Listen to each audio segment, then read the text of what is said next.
Can you sit down, Stephanie? We're live now. Okay.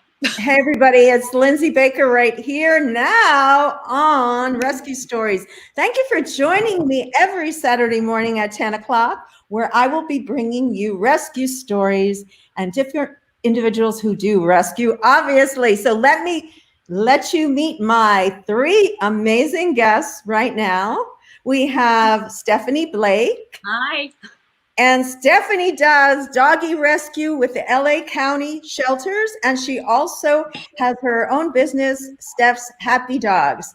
Next, we have Evie Banuelos, and she is with St. Martin's Foundation, and she runs the division of Puppies Without Borders. Is that correct, Evie? That's right. And last, we have Karlan, who is another anchor and host on JaneUnChained, and she also is an instructor for Food for Life. Hi, Lisa. Welcome to the show. Everybody. Thank you so much for having us on. Yes, I'm so glad to have you on. We're going to jump right in and watch some footage. So today, folks, what we're going to be talking about are rescues that are unusual. We have piggy rescues. We have cow rescues. We have Puppies Without Border rescues. We have hospice stories. So let's get started. I'm so excited. Well, Cuddy, he's staring out a window right now, and Cuddy loves chasing the squirrels. Anyways, we have a really exciting family announcement today. Here goes nothing. Penny the pig! She's so cute. She just woke up from a nap. We are officially a family of 4. Here comes the next Let's us. scoot next to you guys. Yeah. So I have one more I'm going to show with that. Hang on. Where's my other Penny?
That was amazing. Lisa, I wanted to ask you to tell the story. Of course, this is Lisa's daughter, Taryn. Lisa, at the end, everybody's going to get 5 minutes to go over all our other stuff. So we're going to come back to this. So just let's talk a little bit about the piggy, and we'll go from there, okay? So how did it all come about? How did you come to become a grandmother of a piggy? Okay, so my daughter was out of town. She was at a veg fest in New York City, and her fiance, Alex, who's the guy in the video, happened to see this young man who's probably in college, maybe 22 or so, 21, 22, in downtown LA where my daughter lived, and he was carrying this pig. And my daughter and son are love animals. They absolutely love animals. So Alex just asked this guy, he said, "Where'd you get this pig? Because Penny is actually so beautiful. She's got these beautiful tiger-like colorings." And the guy said, "Well, you know, it's really very sad." He said, "We've had this pig for a couple months now." She was 5 months old at the time. And this guy said, my girlfriend and I, we live together, and the place that we're at isn't going to let us have her, and they're moving back with their parents who won't allow the pig. And he was pretty desperate to find somebody to rescue her, and he was afraid if he took her to the pound that she might be euthanized or used for food or something like that. And my future son-in-law responded and just said, well, maybe let's learn more about her. Maybe we'll take her, because my daughter and son-in-law had a plan when they moved to Oregon, which they live in Oregon now, that they would have animals. And Alex thought this might be the time. So he took pictures, he contacted my daughter who was in New York, and her immediate response was, get her. Just make sure she gets along with our dog and just get her. So they did some visitation, and the pig got along fine with the Boston Terrier, Cuddy. You saw him in the photo, in the video as well. And they brought her home. So for about a month, they lived in a high-rise called, forgot the name of the high-rise, but it's a brand new high-rise in downtown LA. And on the 9th floor of the high-rise, they actually had a park where you could walk your dog. So they lived there for a month before moving to Oregon. And now they have a home in Oregon, and Penny is just part of the family. You can see she's inside. They treat her just like a dog. She sleeps on the couch, she sleeps on the furniture, and she also has her own little room that's quite large. That's the laundry room. And so she stays in there all night long, but she spends a lot of time in the house, and she spends a lot of time in the garden. And it's wonderful. Yeah, well, it looks amazing, but I understand it's quite a challenge to have a pig for a pet. And we do want to emphasize to people that it takes a certain kind of individual to be able to handle that. Did you want to talk about that for a second? She does. She requires what after they had her, when they were living in downtown LA, she actually had a seizure. She had several seizures, and they spent a great deal of money on the vet. And they thought at some point they might need to put her to sleep, depending on what was happening with her seizure, because she had one very long seizure. But once she got on medication, and once they had enough time feeding her a healthy diet, the seizures, she hasn't had another seizure. She hasn't had a seizure since she was in Los Angeles in December, and now here we are in June. Now, she is potty trained. She will go to the bathroom on pee-pee pads, but for the most part, she holds it, and they take her out. They both work from home, and they take her out many times during the day on walks, and she's able to go to the bathroom. She's big now. She's over 100 pounds. When she was 5 months old, she was smaller than my 8-pound dog, Sparky. And now she's quite large, and Taryn can't pick her up. But they have a ramp for her. She goes, because she can't climb stairs very well, she goes up and down a ramp. And it just requires a little extra work. It's not she's not someone you can leave home for 8 hours. She needs more care than that. Right. But so it takes a special person. Thanks. We're going to come back to Taryn and her wonderful clothing line. We'll talk about that a little bit later. But Stephanie, I wanted to have you tell a little bit about your company, what you do for people, and about how you help with rescue and marketing. And I thought I'd show a couple of pictures first so people can get an idea of your background a little bit. So here we have this is your website. And I have to brag a little bit. I did design the logo, and I think I helped design the website too, right? Yes, you did a lot. Well, I love doing that little logo of Steph's happy dog, and I did it from my head. So I'm pretty proud of that. But anyway, I wanted to show, just like you want to talk a little bit about your organization, and I'll show a couple more pictures as you do. Yeah, well, we take care of dogs when people go on vacation and stuff, so that they're not locked in cages. One of the things I always hated was when people go on vacations, they lock their pets in a cage for a week. And I just thought that was cruel. So what I wanted to do is have something where they're all in my house, treated like a member of the family. And that's what we do at Steph's Happy Dogs. But then I've always been interested in rescuing, and I believe everybody should spay and neuter. There's plenty of dogs out there, and I think that should happen until every shelter is totally empty. And also I do hospice, because sometimes people feel like they can't take care of their dogs when they get older. And I've taken care of several that, at the end of their lives, when their parents felt like they couldn't do it, but they didn't want to put them down because the dogs were still aware.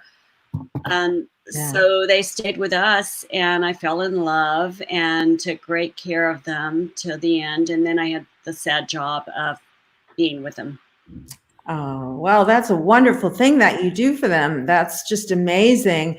I wanted you to tell the story of that little dog and why he was dressed up like that. But I also wanted to show that it's a family affair because David works with you also in doing this. And I think you guys do a wonderful job. And I think it's also important for people. I wanted to address a couple of, I want to tell you to tell the little hospice story, but I also wanted you to address people taking care of their dogs after they pass, or like you said, can't take care of anymore, like wills. Can you address that? What you think people should do in regard to that? Yes. Every day, my rescue friends have stories. We network in the mornings to find homes for dogs at the pound. And what happens when people pass away is their family members just dump their pets at the pound because they haven't taken care of what's going to happen to their pets. So I think everyone needs to pick somebody they trust and can rely on. Otherwise, their babies may never get adopted because so many people won't adopt older pets from the pound. Right. I will. The oldest one I've adopted was 13, but I love older dogs. I would take them out. And you were doing a lot of education about that, telling people how what are some of the benefits of adopting an older dog? Oh my God, older dogs know everything. They're housebroken. They don't chew up your stuff. You don't have to be with them every minute. They don't cry, keeping you up all night. I find puppies to be a lot of work. I take care of puppies and I love them, but to have them around 24 hours, especially if you have a job, is really tough because they need a lot of care. So if you get an older dog, you don't have to do half the work, and they love you so much for rescuing them. It's endless love, and they know who rescued them. It's fabulous. I always recommend senior dogs. I love Muttville. That's one of the organizations I support. They take care of older dogs. Yeah, there was another organization that you work with, a lady that I'm going to be bringing on, Desert Dog Rescue. Is that it? Yes. Desert Dog Rescue. Yeah. That's Kat Bonham, and she's fabulous. She's in the desert, and a lot of people dump their dogs in the desert. She finds them, she vets them, and she finds them homes. And just the other day, she saw a dog who had been hit by a car, and everybody was passing by on the highway, deserted highway, except for a few cars that just went on by, and she stopped and got the dog, took him to the vet, and he's doing better now. But it's sad, and she does so much in that area. Yeah, that's fantastic. Ladies, if you have any links, if you could put them in the comments, otherwise I'll put them in later. But if you have links you want to add, like St. Martin's, Puppies Without Borders, all the links, please put them in the comments. We don't put them in the body because it lessens the views on Facebook, supposedly. But we're going to jump right into another video right now.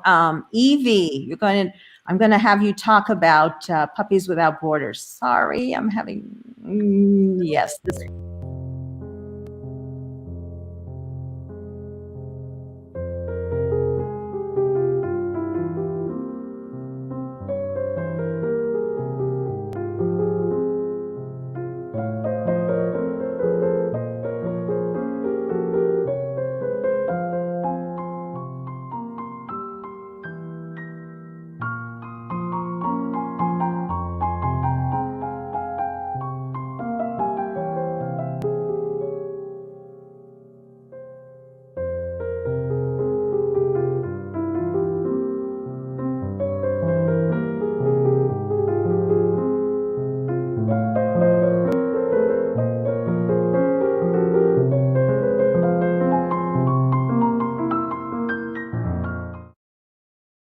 And I just want to follow that one up with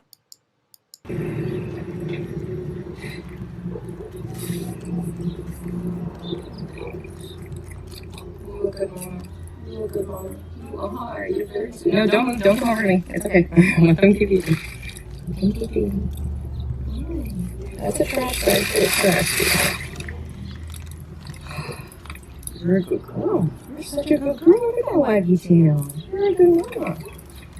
You're a good mom. Stay there, baby. Okay. Tell us about that story about those rescues, please. Yeah, the first thing I'll say is that nobody panics is that every dog in that last video, at least, is in a beautiful, loving home being completely spoiled. Watching it again, I almost have tears in my eyes. Even though when I was there, it just was part of what we were doing. But I know every single one of those dogs that you showed, and some of them we were able to take and some of them we weren't. So the last family that we featured, that was Canella and her puppies. Canella was the mom who was so skinny when we found her. We literally, so in Mexico, what we do is I work with a dear friend of mine and we basically do anything that needs to be done. There is not a lot of support in the country in general, but especially in this one area of San Luis, which is just not a very popular area. There's not a lot of tourism there. It's like kind of a lower middle class desert area of Mexico.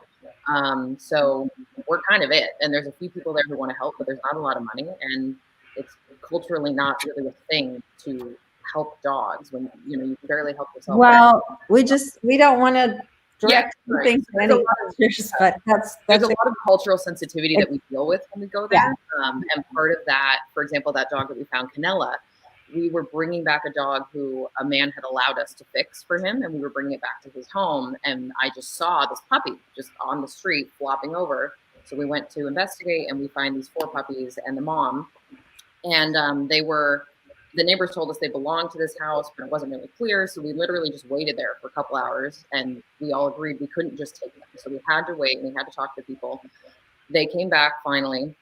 We asked if we could take them, and they said in Spanish, like, yeah, we were just going to throw them away anyway, with no inflection. That's just what kind of happens in that area. You can't afford to keep the dog. You just dump them in the desert or dump them in the river. And we maintain good relationships with these people by not being judgmental, by not, you know, doing anything besides saying, okay, great, we'll take them off your hands. Thank you so much. And then they allow us to come back in the neighborhoods. And if their neighbor has a similar situation, they call us. They're like, oh, hey, my neighbor's got some puppies they want to throw away. You want them? We're like, yes, we do. Thank you.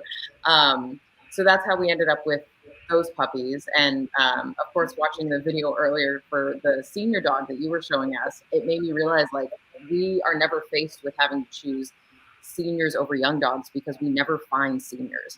Like, we say we take the most vulnerable dogs. That's usually pregnant moms and puppies. You don't find a lot of stray senior dogs in Mexico. They just don't make it. So we try and take the ones who really need help, who are too young to support themselves. And that's what we do. I have a question for you before you go on. I wanted to ask you about this. Do you think that you have an opportunity in these areas to go back in and educate these people, Evie, in terms of helping them have more understanding about their ways? Can you address that for a moment? Yeah, go ahead. Thank you. Yeah, that's a really good question. And that's the first thing that occurred to most of us when we were there is we can only do so much fixing all these dogs and rescuing some puppies. We have to change the culture if we can.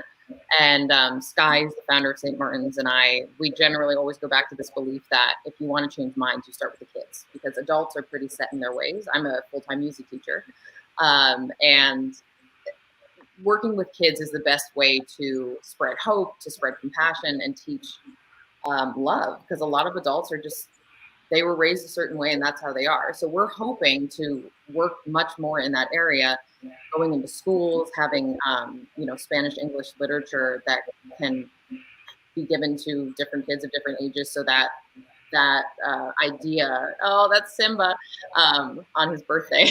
They all had birthday celebrations. That was one of the puppies that Canella was. Canella's puppies? Wow. Yeah, the ones that we found just pulling on her teats, not getting any milk. Those are the puppies now. And that was so heartbreaking to watch that. And that brought me to tears last night. Right. And that was at the end of a really long day. By the time we got there, we didn't even have any tears left. I remember we were just standing there in shock, hot, tired, just waiting for these people to come back so we could take the puppies, hoping they would let us take the puppies. I got another clip. Let me show the other clip.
Okay, got on here now. That still makes me happy.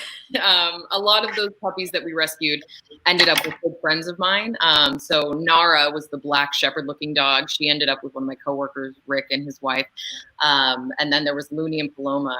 Paloma was the kind of the famous image that we had of this dog, this tiny little white puppy that had a giant gash of blood coming down her head, that my friend and I saw at this man's home and just said, can we have her? And he's like, yeah. And then my friend Sylvia said, let's take another one too, so she's not alone. So we took Looney as well. So there's that picture of them in my lap with blood just gushing down her face. But anyway, those were all the dogs we were on that hike with. And it was just so awesome having us all there with these fat dogs finally running in the grass. Like, that's why we do what we do. So they end up there. It's just a long journey to get there sometimes. So my question, actually, I forgot my question, but I did want to ask you, there's an organization down in Mexico called Baja Animal Rescue. Do you know anything about that organization, or how can people help? I know they can get involved through you guys, but if they find out about puppies and situations like that, who should they call? Do you want to address that for a moment? Yeah, that's a great question. I think it depends on the area. So probably there's a lot of organizations like in Baja and Cancun and even Tijuana, because there's a lot of American tourists who go to those areas, and we have gotten accustomed to a certain way of life, and it's shocking for us when we see a dog bleeding on the street or a dog getting hit by a car. Like, obviously not all parts of America, but most of us would say, oh my God, what's happening? So there are organizations in most parts of Mexico. We work mostly in San Luis, Mexico, which it's like a little border town with San Luis, Arizona, and it's just not super popular for Americans, which is why, like, literally we are there because my good friend lives there, and she was just so desperate for help, and I went to check it out, and now we can't not help. There's dogs everywhere that need help. So it depends where you are in Mexico. If you ever come to San Luis, I don't know why you would. You can contact us, but if you go to Baja, I'm guessing you can contact your friends. It just depends on what area you're in. Right. And so how can people help out? How can people help? Oh, I wish people would help. That would be amazing. There's a lot of ways. So of course, donating is always really helpful because it can go straight to vet bills. So besides our puppies, I have a friend here, Chloe, who just got back. Say hi, Chloe, from having a mammary growth removed. Yeah. And that's always very costly. So we're always kind of, putting funds into different things. Are we going to pay for this surgery? Are we going to pay for the gas to drive 6 hours to Arizona and back to get all the puppies vaccinated? So monetary donations are always very helpful. We're still in the process of trying to get a really good rescue vehicle. I'm sure the other ladies can understand how helpful that is depending on the work you do. When you're driving as much as we do to and from Mexico, like the car that we're using right now, or the vehicle that we're using, can fit probably about 4 adult dogs. And the woman that I'm working with has these 2 families ready. It's a mom, 2 moms and 14 puppies. And she's like, can you take them? And I'm like, we can fit 1 family. That's the only limitation, is that we can only fit the 1 family in the car. And we can't rent a car every time we want to drive. So I don't know what I'm hoping for, that someone will just drop a giant utility van off on my front door. But you never know. Anybody out there has a utility to donate. Deductible. And of course, we're always looking for fosters and adopters. And if you're ever interested in that, you can go to our Facebook or our website and just contact us, shoot us an email. Any of those things would be so helpful. Okay, so now I have some videos of a cow rescue, and then I'm going to open it up to some Q&A so you guys can talk with each other a little bit more. So let's get started with the cow. Okay. We'll get the baby over. Okay, yeah. Just give her a heat. That's right, I have baby. And the mother goes in that, we're going to close that panel fast, right? Brian, you too. When she goes in there, close that instantly. You just drop this and go? Yes. Drop it and go.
Okay, Lisa, you want to talk about this? Lisa actually was instrumental in this rescue, so take it away, Lisa. I am so proud to be part of a group of activists who, on a moment's notice, when we hear about a rescue, we activate our community and we all come together. We drop everything and we do what we can to help. And how this started was a slaughterhouse for mostly beef and some cattle, but mostly beef in the Los Angeles County area.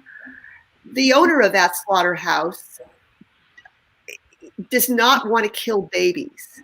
And when a mama cow comes and she's pregnant and she delivers at the slaughterhouse, meaning they're going to be dead in a matter of a day or so, the owner of the slaughterhouse won't kill the baby. So he calls one of our activists, and in this case he did. He said, we have a mama cow and a baby, and if you want the baby, you need to come now. So we activated our system, and when you work with an organization that's under the direction to a certain, in terms of inspection by the United States Department of Agriculture, you don't have as much power to be able to just go in and take the animal. You have to follow a chain of command and a certain amount of rules that they have. Unfortunately, in this situation, it took a couple of days to be able to get that animal out. We were fortunate enough to get the mama cow and her baby out. You saw filmmaker, director Sean Monson with his truck. He dropped everything he was doing over 2 days to bring his truck to the slaughterhouse, and then to rescue. It took 2 days until he could finally leave with the mama cow and the baby. And you saw when he arrived at a temporary small sanctuary also in Los Angeles. They're not public, they're private, they're nonprofit, and a wonderful woman named Cindy runs it. So Cindy said, that's fine, you can come and bring the animals here. So you saw in the beginning of the footage, you saw Sean, we set up like a human fence to get the mama cow out and into the pen that they had created for her. And then afterwards, you saw the baby was too weak to even walk. So you saw Sean so carefully and gently pick up this baby cow and bring her into the pen where the mama was. And we watched them. We could see the baby was not doing well. She wasn't nursing from her mom. We don't know if she was nursing from her mom at the slaughterhouse. There's a lot we didn't know. We called in several vets that came in. Now, we couldn't get a cow vet, but we were able to get a horse vet, an equine vet, to come over that evening and see the baby. And we gave her fluids. We did everything we could to support her. And then shortly after, she passed away. And it was just devastating. We didn't show you any of that footage, but she did pass away. Then the next day we came back, and a much larger sanctuary agreed to take the mama cow. And then you saw us get the mama cow. I don't think you saw us put her in the truck, but she did go in the truck. And we drove to this much larger sanctuary. I'll leave there. It was private. I'm not going to let you know who they are because we don't. They did something very special for us that they usually don't do for the community, and we're very, very thankful for that. But you saw us at this much larger sanctuary, open up the door of the truck, and you saw the mama cow just beautifully go out into her beautiful, very large new area, and they kept her in quarantine for a while.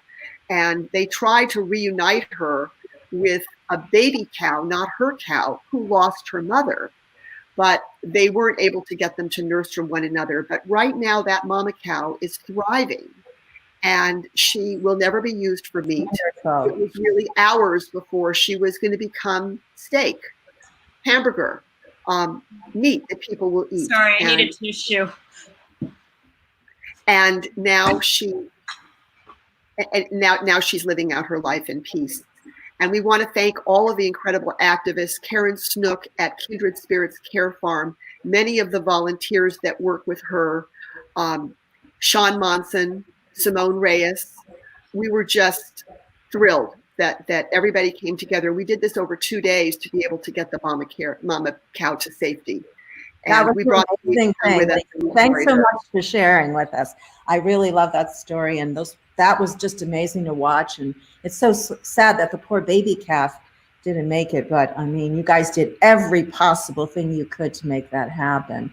So if people would want to get involved in that, I'm going to give you each a little time at the end to talk a little more about how people get involved. And we're also going to look at some of your stuff. So I'm going to start right now with St. Martin's and Evie. Evie, you want to just talk a little bit about how, trying to get this to come up here. There we go. How St. Martin's, what the vision is there and what the programs are and so forth. You want to give us a little behind. St. Martin's is the organization that organized Puppies Without Borders, right? Or supports. How does that work? Explain it. Yeah. So St. Martin's Animal Foundation is basically our nonprofit for which I am the adoption coordinator and foster coordinator, as well as the director of Puppies Without Borders. So we have a couple programs basically that are all running at the same time. The one that you're looking at right now is something we've been trying to do or recreate for ages, which is a humane educational learning center for animals and for children. So Sky used to have a center like that. They had to leave during a set of fires, I want to say in 2016, before the most recent fires. And it's just been nearly impossible to find another lot of land that's big enough, that's in the right location, that it's not at risk for fires, that the people in the neighborhood are okay having a certain amount of dogs and having pigs and cows and horses.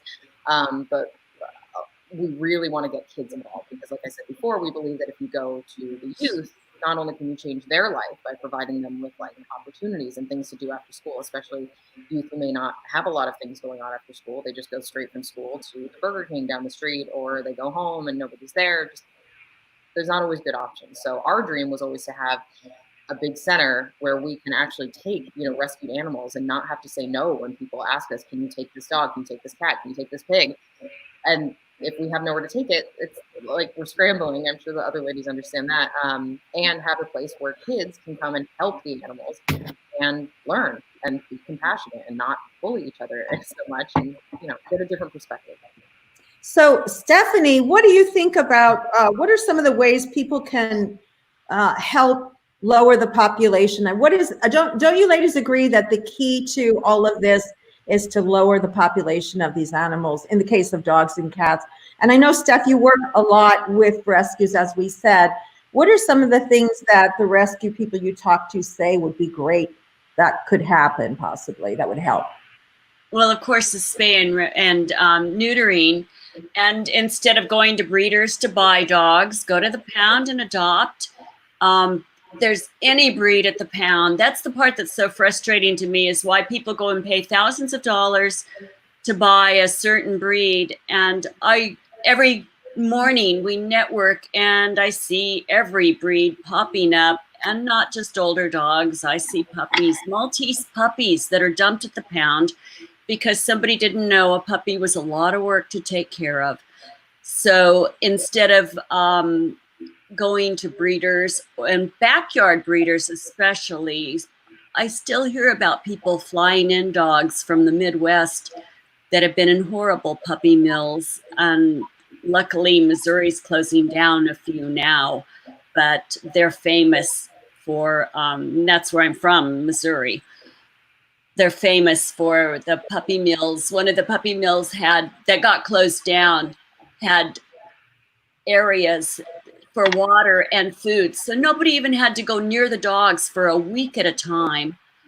And it's just horrendous. So don't support that.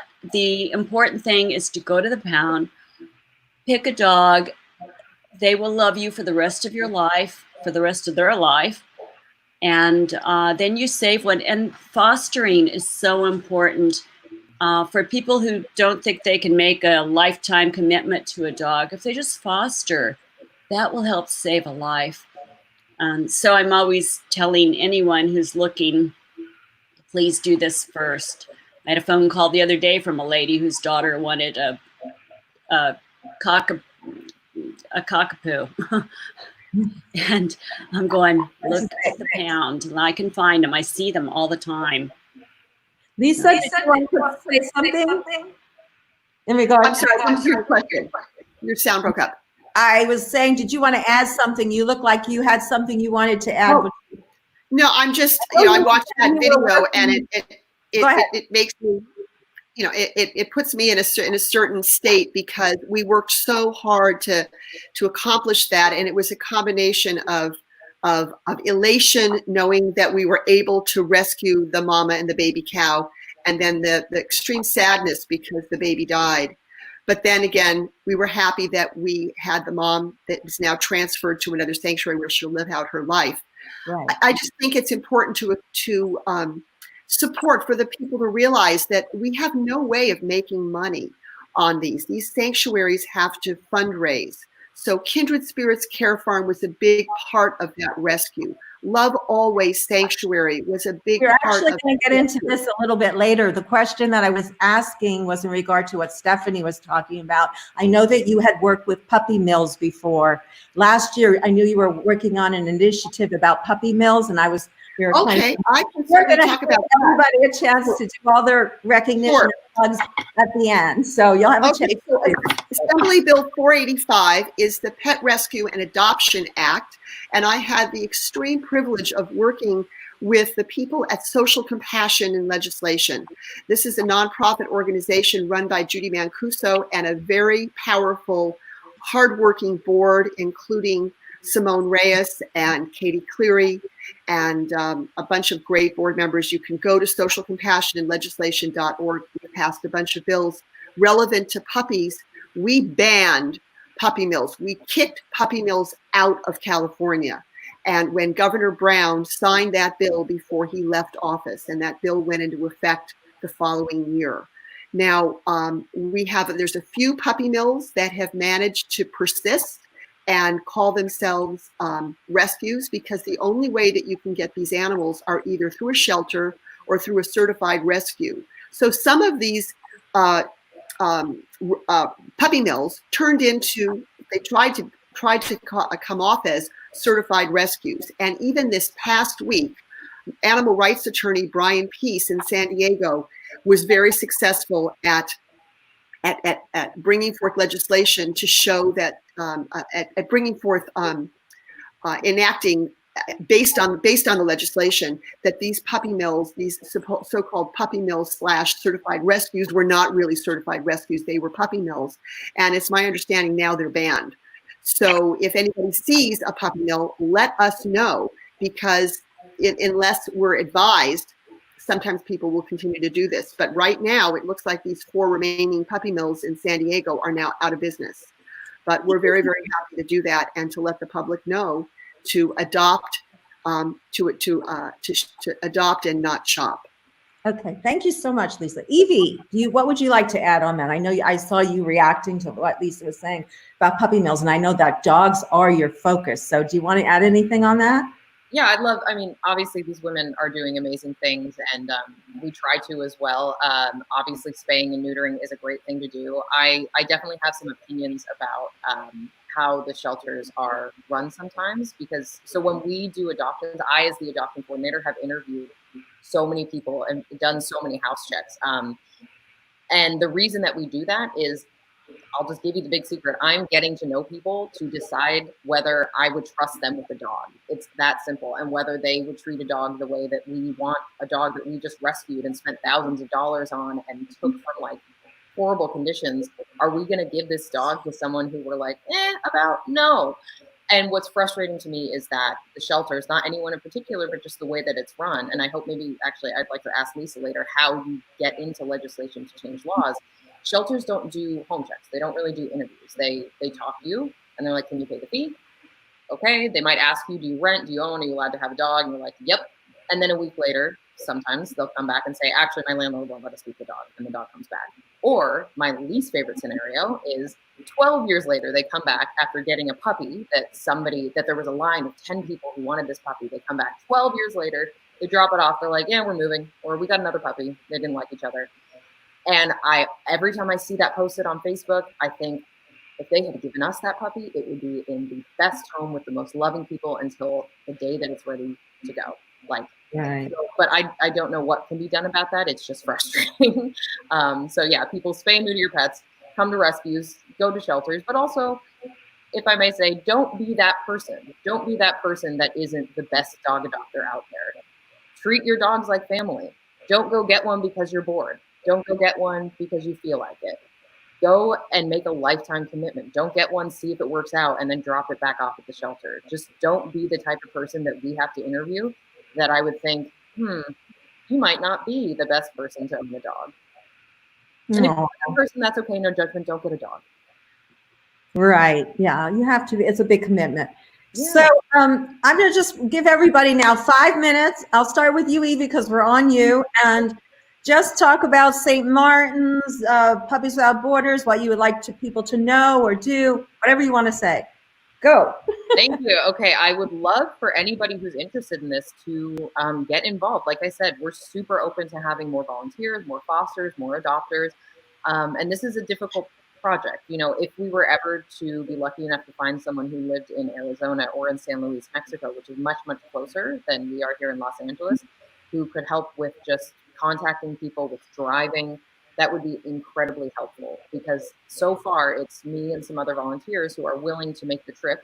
And I do work full-time as a teacher. So now that summer's up, I have 2 days of summer. I'm going to go pack up my stuff at school, and then I'm driving to Mexico to pick up the dogs. We could do more if we had more help, if we had more donations, if we had a better vehicle. And I know that there are people out there who are thinking, oh, that's so cool, that's so sweet, or it's so sad, I would love to help. Help. You can do anything. You can send us $5. You can call me. You can help us promote things on social media. Everyone has skills that they're good at or skilled at, and I'm sure we can use those skills. So if it's in your heart and you want to help, please help, because the more that we can allocate to other people to help with, the more that we can then do. We can pick up more dogs, we can pick up more puppies, we can get more animals fixed. I can do more home interviews. We can find more fosters. Literally, I think it was Stephanie who said fostering saves lives. It literally saves lives. We have a foster ready to go. I go to the shelter, I pull a dog that's about to be euthanized. They go to that foster home. That dog gets adopted. We do the same thing next week, because there is a place for it to go. Great. Well, thank you. So they can visit stmartinsrescue.org. Is that the site? Yeah, and they can also always visit our Instagram or Facebook, which is just St. Martin's LA, STMARTINS LA, and send us an email, send us a message. I'm more than happy to talk to anybody if they want it. And after the broadcast, I'll get that from you and we'll type it in. Okay. Well, Stephanie, you're up next. So Stephanie, what would you like to share with us? Well, I would like to tell people that they cannot make up reasons for getting rid of their dogs. Evie mentioned it, that they might get rid of their dogs after they've had them a long time. We see that happening every day. People have their dogs 10 or 12 years, and then they take them back to the pound and they want a puppy. And that's not acceptable. It's not acceptable to get rid of the dogs because they are moving. And the latest one that I saw yesterday was a story about 2 German Shepherds. They've had them one 6 years and one 8 years. I think they're brothers. And now the lady's having a baby. And just because she's pregnant, they're going to dump their dogs. And right now, the shelters are packed. 2 of the shelters have been closed down, and I don't think they've reopened yet. And people are trying to get their dogs into the shelters because they don't want their dogs anymore. But if the shelters won't take them, they're dumping them on the streets. And this has been a big problem in the San Bernardino area. And so anyway, we're getting calls about dogs that have been dumped, or dogs that have to be gone by the end of the day because people don't want them anymore and the shelter won't take them. So that's why fostering and adopting and knowing when you get a dog that you're there for that dog for his whole life. Yeah, it's a long-term commitment. Okay, so so Stephanie, if anyone wants to get in touch with you, they can through your website, Steph Dogs. Okay, yes.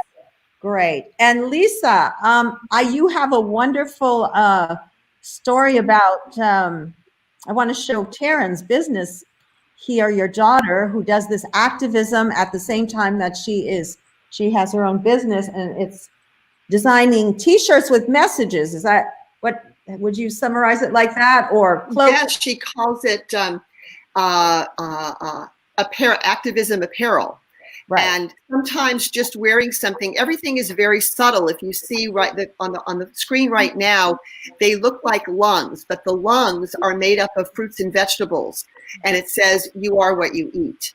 So her designs, they're entirely her designs. She draws them herself and puts them on t-shirts, and she uses a very nice quality, very soft t-shirt. So they're wonderful to sleep in. I wear them and I sleep in them because they're so comfortable. And it's about starting conversations. Now, it isn't necessarily it isn't necessarily something we're going to see because we're still somewhat sheltering at home. But when I wear these to the market, when I wear these to places I used to go to before the COVID became a part of our lives, people would stop me all the time and say, "Oh, that's interesting. Like, does this mean you're vegan? Are you vegetarian?" Or, I agree with that. That's true. Where can I get these t-shirts? So I just want people to know.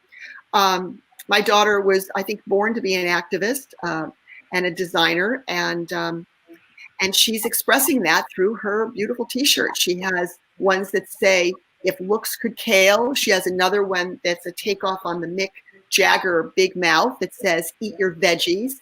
She has another one that says fruits that looks like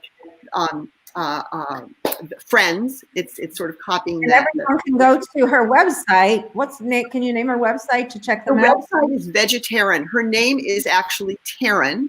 And when she became vegan, she decided she wanted to have a business called Vegetarian. So it's VEGETARYN, and it's Vegetarian on all the social media platforms, Facebook, Instagram, Twitter. And I'm very proud of her. Yeah, Lisa, I wanted to mention, you mentioned a little earlier about the people in that rescue, and I did want you to give them a special recognition. But before you do, I just wanted to also say that you were very instrumental in that rescue, in that you not only helped with the rescue, you did the video. I know when I was editing, there were parts where you're saying, excuse me, you were filming. And it was really fun to watch the whole thing. I'm on for another 8 minutes, John.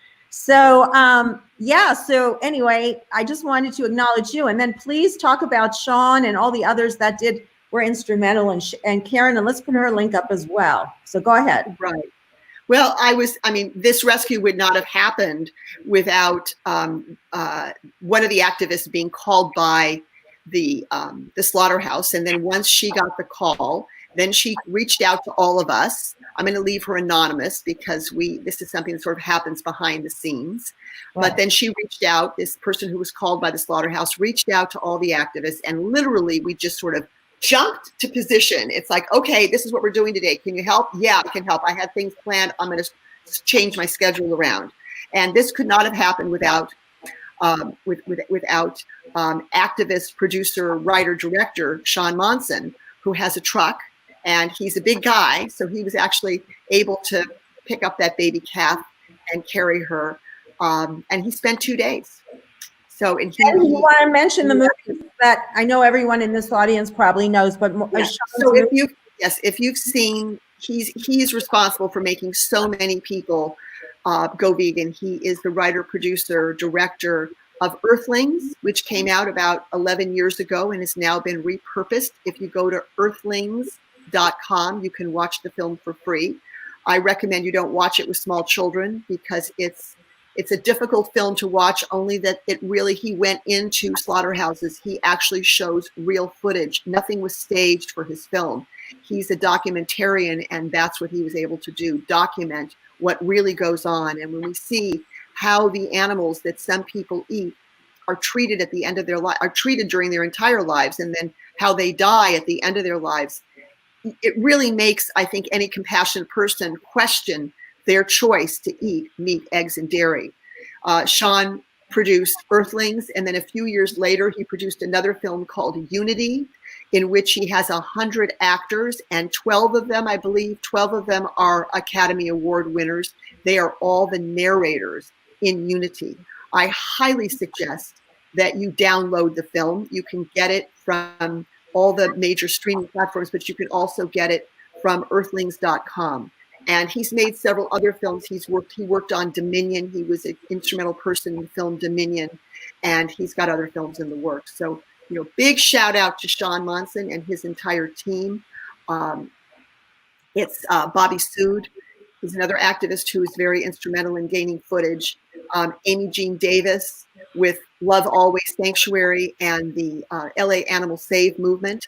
Some of her people were instrumental in helping with this rescue. So a shout out to them. And then Karen from Kindred Spirits Care Farm and her team. And Kindred Spirits has now acquired a new property in Chatsworth, and they're going to be open to the public within the next month or so, and looking for donations. And with 6.5 acres of and beautiful rescued animals, it's a wonderful outing. It's a place to go to frequently to just calm your nerves and enjoy the beautiful animals. I just want to give everyone a last words here, ladies, starting with Stephanie. What would you like to say? Lisa, I think everybody should see that film. I would have a hard time watching it, but then I don't need it. But I do believe everyone should know what goes on in slaughterhouses. I agree with you. Yeah, it's totally. I just don't think we should show it to young kids. Well, see, my opinion is that they would never touch meat if they saw that, because they don't know. They just eat what's put in front of them, and they have no idea of the suffering and the torture and the things. And I know that a lot of parents would really be upset with me right now, but I think if they found out young, they would never touch it. Right. I think parents should watch it first and decide what they think their children can handle. Yeah. I wouldn't make that. I wouldn't put it in front of them unless you as a parent, every parent should make their own decision for their child. I think if my kids saw it at a very early age, I think it would scar them. I think it would be hard. I think when they're older, I think when they're, middle school, teenagers, it's a whole different story. But I wouldn't show it to a 5-year-old. That's my opinion. What's your thoughts, Evie? I have a lot of thoughts, of course, as a teacher. It always touches my heart when a student comes to me and has any kind of interest in animals. And we do actually have an animal rescue club at the school I work at that I run. And we actually took a trip to Mexico last year. It was 3 teenage boys and me. And we went and we rescued 4 dogs and brought them back. So it's so amazing when kids have their own opinions already and they already care. But of course, we as people who are constantly doing this and trying to make the world a better place, I think sometimes we can feel unheard, and we can look at kids and adults and say, don't you know what's going on? So I would say it's great when kids believe in that. It's more frustrating when adults aren't willing to hear it and are the hypocrites because they should know better. I guess the last thing I wanted to say was just a shout out to all of you. And Lisa and Stephanie, I know how challenging the work that we do, and Jane, of course, or sorry, not Jane, Lindsey. Hi, Jane. It can be really frustrating. And I've thought about that a lot the last couple days, what we do, especially when you feel like you're doing it just with a couple people who might be amazing. And a lot of people give you likes and a lot of people tell you good job. And then some people send you money and some people don't. I just want to say, I acknowledge what you're doing. I know it is insanely difficult. And to anyone watching, if you can't donate your money and you can't donate your time, send a nice message to somebody who does rescue work, because we are 5 minutes away from having a mental breakdown sometimes. It's really hard. That's a really good point, Evie. And I just wanted to say one more thing people can do. And I got this tip from Amy Jean Davis before we close. If you can't afford to donate, go onto the social media of those organizations, like them, comment, support them on social media. That helps them as well. And of course, when you can donate. So ladies, I want to thank all of you for being on today. I thought we had an amazing show, an amazing time. I had an amazing time, and I'm so glad, and I hope you'll come back on again. Thank you, Stephanie, so much for coming on and giving your insights. Thank you, Lindsey. Thank you, and Evie as well, and Lisa as well. Thank you all, and we're just wrapping up now. So I want to say, please join me next week, everyone. I'll be here every Saturday at 10 with amazing people like these ladies telling you their rescue stories. So goodbye for now. Catch you later. Bye-bye. Bye. Thank you.